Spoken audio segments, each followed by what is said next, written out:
ಅಸ್ಸಲಾಮು ಅಲೈಕುಂ ವರಹಮತುಲ್ಲಾಹಿ ತಆಲಾ ಬರಕಾತುಹು. ಸಾಮಾನ್ಯ ಮನುಷ್ಯನೊಬ್ಬ ಅನುಭವಿಸುವ ನೋವಿನ ಪರಿಧಿಗಿಂತ ಮಿಗಿಲಾಗಿ ಯಾತನೆಯನ್ನು ಅನುಭವಿಸಿದವರು ಈ ಭೂಮಿಯ ಮೇಲೆ ಇದ್ದಾರೆಯೇ? ಖಂಡಿತ. ಬದುಕಿಗೆ ಆಸರೆಯಾಗಿದ್ದ ತಂದೆಯನ್ನು ಕಳೆದುಕೊಂಡ ನೋವು 4 ವರ್ಷಗಳಾದರೂ ನನ್ನೊಳಗೆ ಇನ್ನೂ ಹಸಿಯಾಗಿದೆ. ಒಮ್ಮೊಮ್ಮೆ ತಾಳ್ಮೆಯ ಕಟ್ಟೆಯೊಡೆಯುತ್ತದೆ, ಒಮ್ಮೊಮ್ಮೆ ನೆನಪಿನ ದಾಳಿಗೆ ಸಿಲುಕಿ ನಲುಗುತ್ತೇನೆ. ಅಪ್ಪ ಬೇಕು ಅನ್ನುವ ಭಾವಗಳು ರಚ್ಚೆ ಹಿಡಿದು ಮನಸ್ಸು ಅಲ್ಲೋಲ ಕಲ್ಲೋಲವಾಗುತ್ತದೆ. ಆಗೆಲ್ಲ ತುಸು ಸಮಾಧಾನ ಅಮ್ಮ ಇದ್ದಾರೆ. ಅವರೊಂದಿಗೆ ಮಾತಿಗಿಳಿದು ಚೂರು ಹಗುರವಾಗುತ್ತೇನೆ. ವಿರಹದ ನೋವಿನ ತೀವ್ರತೆ ಅನುಭವಿಸಿದವರಿಗೆ ತಿಳಿದಿರುತ್ತದೆ. ಸ್ನೇಹಿತರೆ, ನಾನು ಯಾಕೆ ಇದನ್ನೆಲ್ಲ ಹೇಳುತ್ತಿದ್ದೇನೆ ಅಂದರೆ, ನಮ್ಮ ಪ್ರವಾದಿ ಮೊಹಮ್ಮದ್ ಸಲ್ಲಲ್ಲಾಹು ಅಲೈಹಿ ವಸಲ್ಲಮರವರ ಬದುಕು ಕಬ್ಬಿಣದ ಕಡಲೆಯಾಗಿತ್ತು, ಬೆಂಕಿಯೊಳಗೆ ಅರಳಿದ ಹೂವಾಗಿತ್ತು. ಆ ತ್ಯಾಗಮಯಿ ಬದುಕನ್ನು ಓದಿದರೆ ನಮ್ಮ ಕಷ್ಟ ತೃಣವಾಗಿ ಕಾಣುತ್ತದೆ. ಬನ್ನಿ, ಇವತ್ತಿನ ಸಂಚಿಕೆಯಲ್ಲಿ ಪ್ರವಾದಿ ಮೊಹಮ್ಮದ್ ಸಲ್ಲಲ್ಲಾಹು ಅಲೈಹಿ ವಸಲ್ಲಮರವರ ಬದುಕಿನ 2 ದುಃಖಗಳ ಮೇಲೆ ಕಣ್ಣಾಡಿಸುವ. ಮಕ್ಕಳು ವಿವರಿಸಿದ ಘಟನೆ ತಿಳಿದು ಹಲೀಮಾ ದಂಪತಿಗಳು ಭಯಭೀತರಾದರು. ಹಲೀಮರ ಪತಿ ಹಾರಿಸ್ ಅಂತೂ ಈ ಘಟನೆಯಿಂದ ತೀರಾ ಚಿಂತಾಕೃತರಾದರು. ತಮ್ಮ ಸಾಕು ಮಗನಿಗೆ ಯಾವುದೋ ಪಿಶಾಚಿ ಬಾಧೆ ಅಥವಾ ಗಾಳಿ ಸೋಕಿರಬಹುದು. ಅದು ಜಾಸ್ತಿ ಆಗುವ ಮೊದಲು ಆತನನ್ನು ಅವನ ಹೆತ್ತ ತಾಯಿಯ ಬಳಿ ಕಳುಹಿಸಿಕೊಡಬೇಕೆಂದು ಹಾರಿಸ್ ಪತ್ನಿಗೆ ಸಲಹೆ ನೀಡಿದರು. ಹಲೀಮರಿಗೂ ಅದೇ ಸರಿ ಅನಿಸಿತು. ಅವರು ಸಾಕುಪುತ್ರನೊಂದಿಗೆ ಮಕ್ಕಾದತ್ತ ಧಾವಿಸಿದರು. ಇಷ್ಟು ಬೇಗ ಮನಸ್ಸನ್ನು ಬದಲಾಯಿಸಿದ ಕಾರಣ ಆಮಿನರು ಕೇಳಿಯೇ ಕೇಳುತ್ತಾರೆ. ಆದರೆ ನಿಜವಾದ ಕಾರಣ ಹೇಳಬಾರದೆಂದು ಅವರು ನಿರ್ಧರಿಸಿದರು. ಹಲೀಮರ ಅನಿರೀಕ್ಷಿತ ನಿರ್ಧಾರವನ್ನು ಆಮಿನರಿಗೆ ಒಪ್ಪಿಕೊಳ್ಳಲು ಕಷ್ಟವಾಯಿತು. ಆದ್ದರಿಂದ ನಿಜವಾದ ಕಾರಣ ಹೇಳಲೇಬೇಕಾಯಿತು. ಹಲೀಮಾ ಹೇಳಿದ್ದನ್ನೆಲ್ಲವನ್ನು ಕೇಳಿಸಿಕೊಂಡ ಬೀವಿ ಆಮಿನಾ ಹಲೀಮರನ್ನು ಸಮಾಧಾನಿಸುತ್ತಾ ಹೇಳುತ್ತಾರೆ, ಇಂತಹ ಅದ್ಭುತಗಳು ನನ್ನ ಮಗನ ಜೀವನದಲ್ಲಿ ಸಾಮಾನ್ಯ. ತಾವು ಗರ್ಭಧರಿಸಿದ್ದ ಸಂದರ್ಭದಲ್ಲಿ ದಿವ್ಯ ಪ್ರಕಾಶದ ದಿವ್ಯಾನುಭೂತಿಯಾಗಿದ್ದನ್ನು ತಿಳಿಸಿಕೊಡುತ್ತಾರೆ. ಇದೆಲ್ಲವನ್ನು ಕೇಳಿಸಿಕೊಂಡು ನಿಟ್ಟುಸಿರು ಬಿಟ್ಟ ಹಲೀಮಾ ದಂಪತಿ ಪ್ರೀತಿಯ ಸಾಕುಪುತ್ರನನ್ನು ಮರಳಿ ಕರೆದೊಯ್ಯುವುದಾಗಿ ತಿಳಿಸಿದರು. ಆದರೆ ಕರುಳ ಬಳ್ಳಿಯ ಮನಸ್ಸು ಒಪ್ಪಲಿಲ್ಲ. ಮಗನನ್ನು ತನ್ನ ಬಳಿಯೇ ಇರಿಸಿಕೊಳ್ಳಲು ಮಹದಿ ಆಮಿನಾ ಬೀವಿ ನಿರ್ಧರಿಸಿದರು. ಇವನಿನ್ನೂ ನನ್ನ ಬಳಿಯೇ ಇರಲಿ ಎಂದು ಹಲೀಮರಿಗೆ ಕೃತಜ್ಞತೆ ತಿಳಿಸಿ ಕಳುಹಿಸಿಕೊಟ್ಟರು. ಬಾಲಕ ಮೊಹಮ್ಮದ್ ಸಲ್ಲಲ್ಲಾಹು ಅಲೈಹಿ ವಸಲ್ಲಮರವರು 3 ವರ್ಷಗಳ ಕಾಲ ಮಕ್ಕದಲ್ಲಿ ಸಂತೋಷದಿಂದ ಕಳೆದರು. ತಾತ, ಚಿಕ್ಕಪ್ಪ, ಚಿಕ್ಕಮ್ಮಂದಿರು ಹಾಗೂ ಓರಗೆಯ ಮಕ್ಕಳ ಪ್ರೀತಿಯ ಮಹಾಪೂರವೇ ಲಭಿಸಿತ್ತು. ಅಬ್ದುಲ್ ಮುತ್ತಲಿಬರ ಕಟ್ಟಕಡೆಯ ವಿವಾಹದಲ್ಲಿ ಜನಿಸಿದ ಹಮ್ಜಾ ಮತ್ತು ಸಫಿಯಾ ಎಂದರೆ ಪ್ರವಾದಿ ಸಲ್ಲಲ್ಲಾಹು ಅಲೈಹಿ ವಸಲ್ಲಮರವರಿಗೆ ಪಂಚಪ್ರಾಣವಾಗಿತ್ತು. ಹಮ್ಜಾ ಮೊಹಮ್ಮದರ ಸಮಪ್ರಾಯವಾಗಿದ್ದರೆ ಸಫಿಯಾ ಕೊಂಚ ಹಿರಿಯರಾಗಿದ್ದರು. ತಂದೆ ತಾಯಿಗಳ ಮೂಲಕ ಬಂಧುಗಳಾಗಿದ್ದ ಈ ಮೂವರ ನಡುವೆ ಅಭೇದ್ಯ ಬಂಧವೊಂದು ರೂಪುಗೊಂಡಿತ್ತು. ಮೊಹಮ್ಮದ್ ಸಲ್ಲಲ್ಲಾಹು ಅಲೈಹಿ ವಸಲ್ಲಮರವರಿಗೆ 6 ವರ್ಷವಾದಾಗ ಆಮಿನರು ಯಸ್ರಿಬಿನಲ್ಲಿರುವ ಸಂಬಂಧಿಕರನ್ನು ಭೇಟಿಯಾಗಲು ನಿರ್ಧರಿಸಿದರು. ಉತ್ತರಕ್ಕೆ ಹೊರಟ ಒಂದು ವ್ಯಾಪಾರ ಸಂಘದೊಂದಿಗೆ ಆಮಿನರು ಒಂದು ಒಂಟೆಯ ಮೇಲೆ ಹಾಗೂ ಮೊಹಮ್ಮದ್ ಸಲ್ಲಲ್ಲಾಹು ಅಲೈಹಿ ವಸಲ್ಲಮರವರು ಮತ್ತು ಅವರ ಪ್ರೀತಿಯ ದಾಸಿ ಬರಕರು ಇನ್ನೊಂದು ಒಂಟೆಯ ಮೇಲೆ ಕುಳಿತು ಯಾತ್ರೆ ಹೊರಟರು. ಆ ಯಾತ್ರೆಯಲ್ಲಾಗಿದೆ ಖಜ್ರಜ್ ಗೋತ್ರದವರ ಒಂದು ಕೊಳದಲ್ಲಿ ಮೊಹಮ್ಮದ್ ಸಲ್ಲಲ್ಲಾಹು ಅಲೈಹಿ ವಸಲ್ಲಮರವರು ಈಜು ಕಲಿತದ್ದು.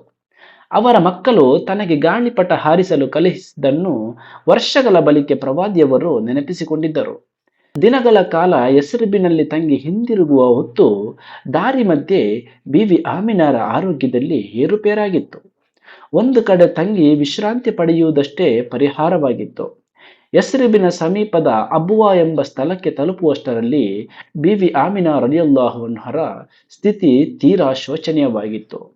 ಕಾಯಿಲೆ ಉಲ್ಬಣಿಸಿ ಅಲ್ಲೇ ಕೊನೆಯುಸಿರಿ ಎಳೆದರು.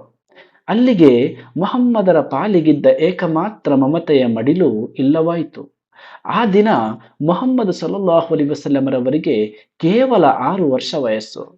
ತಂದೆ ತಾಯಿಯನ್ನು ಕಳೆದುಕೊಂಡು ಸಂಪೂರ್ಣ ಅನಾಥರಾದರು. ಮರಣ ಹೊಂದಿದ ಮಹದಿ ಆಮಿನಾರನ್ನು ಅಲ್ಲೇ ದಫನ್ ಮಾಡಲಾಯಿತು. ಪುಟ್ಟ ಬಾಲಕ ಮೊಹಮ್ಮದರಿಗೆ ತಾಯಿ ಇಲ್ಲ ಅನ್ನೋದು ತಿಳಿದಿಲ್ಲ. ತಾಯಿಯನ್ನು ಕೇಳಿ ಅಳುತ್ತಿದ್ದ ಮಗುವನ್ನು ಸಮಾಧಾನ ಮಾಡಿ ಬರಕರು ಯಾತ್ರೆ ಸಂಘದ ಮೂಲಕ ಮಕ್ಕಾ ತಲುಪಿದರು. ಈಗ ಬಾಲಕ ಮೊಹಮ್ಮದ್ ಸಲ್ಲಲ್ಲಾಹು ಅಲೈಹಿ ವಸಲ್ಲಮರವರು ತಾತ ಅಬ್ದುಲ್ ಮುತ್ತಲಿಬರ ಸುಪರ್ತಿಯಲ್ಲಿ ತನ್ನ ನೆಚ್ಚಿನ ಮಗ ಅಬ್ದುಲ್ಲಾರ ಮೇಲಿನ ಪ್ರೀತಿ ವಾತ್ಸಲ್ಯ ಸೇರಿ ದುಪ್ಪಟ್ಟು ಪ್ರೀತಿ ಮೊಮ್ಮಗನ ಮೇಲೆ ತೋರಿಸತೊಡಗಿದರು. ಮೊಹಮ್ಮದ್ ಸಲ್ಲಲ್ಲಾಹು ಅಲೈಹಿ ವಸಲ್ಲಮರವರು ಹೆಚ್ಚಿನ ಹೊತ್ತು ತಾತನ ಬಳಿಯೇ ಇರುತ್ತಿದ್ದರು. ಆದ್ದರಿಂದಲೇ ಏನು ಅಬ್ದುಲ್ ಮುತ್ತಲಿಬರು ಆ ಜಾಗದಲ್ಲಿ ವಿಶೇಷವಾದ ಅನುಭೂತಿಯನ್ನು ಅನುಭವಿಸುತ್ತಿದ್ದರು. ಅಬ್ದುಲ್ ಮುತ್ತಲಿಬರು ಸಾಮಾನ್ಯವಾಗಿ ಕಅಬಾಲಯದ ಸಮೀಪದ ಹಿಜಿರ್ ಇಸ್ಮಾಯಿಲ್ ಬಳಿ ವಿಶ್ರಾಂತಿ ಪಡೆಯುತ್ತಿದ್ದರು. ಅಲ್ಲಿ ಮಲಗಿದ್ದಾಗಲೇ ಅವರಿಗೆ ಝಂಝಂ ನೀರಿನ ಕನಸು ಕಂಡಿದ್ದು. ಆದ್ದರಿಂದ ಆ ಜಾಗದ ಮೇಲೆ ವಿಶೇಷವಾದ ಒಲವಿತ್ತು. ಅಬ್ದುಲ್ ಮುತ್ತಲಿಬರ ವಿಶ್ರಾಂತಿಗೆಂದು ಕುಟುಂಬಿಕರು ಹಿಜಿರ್ ಇಸ್ಮಾಯಿಲ್ ಬಳಿ ಹಾಸಿಗೆ ಹಾಸುತ್ತಿದ್ದರು. ಅವರ ಮೇಲಿನ ಗೌರವದಿಂದ ಅದರಲ್ಲಿ ಯಾರೂ ಹತ್ತಿರ ಕುಳಿತುಕೊಳ್ಳುತ್ತಿರಲಿಲ್ಲ. ಅದರಲ್ಲಿಯೂ ಪ್ರೀತಿಯ ಮಗ ಹಂಜಾರವರು ಕೂಡ ಹೋಗುತ್ತಿರಲಿಲ್ಲ. ಆದರೆ ಮೊಮ್ಮಗ ಮೊಹಮ್ಮದ್ ಸಲ್ಲಲ್ಲಾಹು ಅಲೈಹಿ ವಸಲ್ಲಮರವರಿಗೆ ಯಾವುದೇ ನಿಯಂತ್ರಣವಿರಲಿಲ್ಲ. ಅವರು ಬೇಕಾದಾಗ ತಾತನ ಬಳಿ ಹೋಗಿ ಅವರ ಮಡಿಲಲ್ಲಿ ಕುಳಿತುಕೊಳ್ಳುತ್ತಿದ್ದರು. ಮೊಹಮ್ಮದರ ಅತೀವ ಸಲಿಗೆಯನ್ನು ಕಂಡು ಕುಟುಂಬದ ಕೆಲವರು ನಿರ್ಬಂಧ ಹೇರಲು ಪ್ರಯತ್ನಿಸುತ್ತಿದ್ದಾಗ ಅಬ್ದುಲ್ ಮುತ್ತಲಿಬ್ ಈ ರೀತಿ ಹೇಳುತ್ತಿದ್ದರು: ನೀವು ಅವನನ್ನು ತಡೆಯಬೇಡಿ, ಅವನು ಅಲ್ಲಿರಲಿ. ದೇವರಾಣೆ ಸತ್ಯ, ಅವನ ಭವಿಷ್ಯ ಶ್ರೇಷ್ಠವಾದುದು. ತಂದೆ ತಾಯಿಯನ್ನು ಕಳೆದುಕೊಂಡಿದ್ದ ಪ್ರವಾದಿಯವರು ಸದಾಕಾಲ ಅಜ್ಜನ ಜೊತೆ ಇರುತ್ತಿದ್ದರು.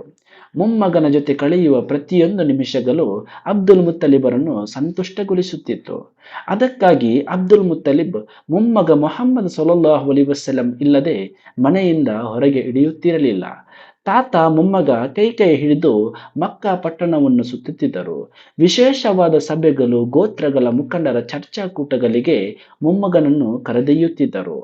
ಅಚ್ಚರಿಯ ಸಂಗತಿಯೆಂದರೆ ಹಲವು ವಿಷಯಗಳಲ್ಲಿ 80 ವರ್ಷದ ಅಬ್ದುಲ್ ಮುತ್ತಲಿಬರು 8 ವರ್ಷದ ಮೊಹಮ್ಮದರೊಂದಿಗೆ ಅಭಿಪ್ರಾಯ ಕೇಳುತ್ತಿದ್ದರು. ಈ ವಿಷಯಕ್ಕೆ ಸಂಬಂಧಿಸಿದಂತೆ ಯಾರಾದರೂ ಅಬ್ದುಲ್ ಮುತ್ತಲಿಬರೊಂದಿಗೆ ಕೇಳಿದರೆ ಅವರು ಹೇಳುತ್ತಿದ್ದರು: ನನ್ನ ಮಗನಿಗಾಗಿ ಅದ್ಭುತ ಭವಿಷ್ಯವೊಂದು ಕಾದಿದೆ. ದಿನಗಳುರುಳಿತು. ತಾತ ಅಬ್ದುಲ್ ಮುತ್ತಲಿಬರ ಪ್ರೀತಿಯ ಅಲೆಯಲ್ಲಿ ಬಾಲಕ ಮೊಹಮ್ಮದ್ ಸಲ್ಲಲ್ಲಾಹು ಅಲೈಹಿ ವಸಲ್ಲಮರವರು ತೇಲಾಡುತ್ತಿದ್ದರು.